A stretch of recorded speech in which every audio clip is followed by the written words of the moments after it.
One of the most meaningful awards that I've ever received. I'd like to recognize my family who is here tonight, good friends that are here, and certainly the A.B. Shaw Fire Company that have supported me all through the years, and hopefully I've helped bring them along to a certain degree. A special guest that I'd like to recognize here tonight, and I realize it was very difficult for her to be here, would be Frida Van Duzen. As you know,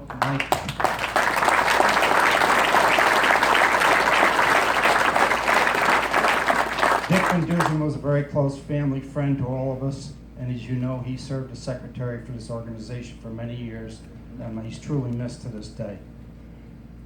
Over the years, I've only been not be able to say a couple of words a couple of times. One of those was about 2 weeks ago at our company meeting, when my son Brennan announced at the meeting that I would be receiving this award. So after about 5 minutes went by and it kind of sunk in, I had nothing to say, I turned to him and I said, "Brennan, you know what this means?" And he said, "What's that, Dad?" I said, "It means I'm getting old." How true it is. The second one happened probably about 40 years ago. Johnny Frychuk, who's sitting in the back of the room there, and myself had the privilege of transporting a very sick young mother back and forth to the hospital several times. She had a little son whose name was, I'll call him Tommy. Tommy was about 3 or 4 years old at the time.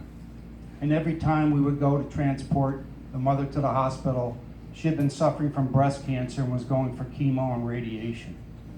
Now you can remember this was 40 years ago.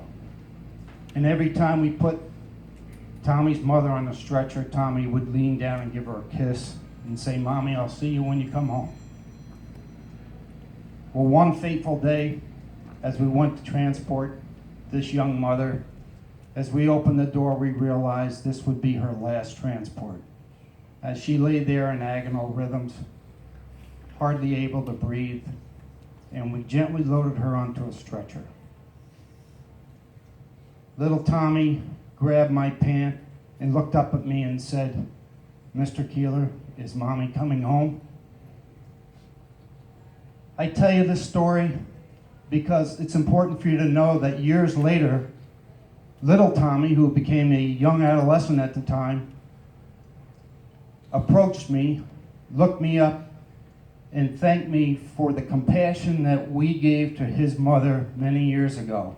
He said it's something that I'll never forget.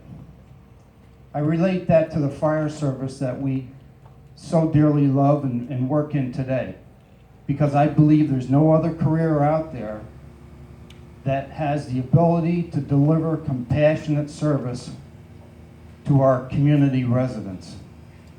Wherever we go, people are having a major crisis, they're having their worst day, whether it's just their basement is flooded or their house is on fire. And like I said, the ability for us as firefighters, and you heard it earlier, as a community firefighter organization, to be able to respond for that. And these people that are having a terrible day look to a friend that they know in their community, relieves their stress dramatically. So people come up to me and they ask me and they say, "When are you going to stop doing what you're doing?" And the answer is, I'm not going to stop doing what I'm doing. Because I look at the Chief Barnes and the Chief Keelers and the other chiefs that are in the room, and they're faced with insurmountable problems that they face today, something that our generation really didn't face. One of the most important is recruitment and retention. So as I look at some of us older members here, Chappie, I think it's important that we continue to do what we do and help these young firefighters continue this great organization. Once again, it's an honor and a privilege for me to receive this. Thank you very much.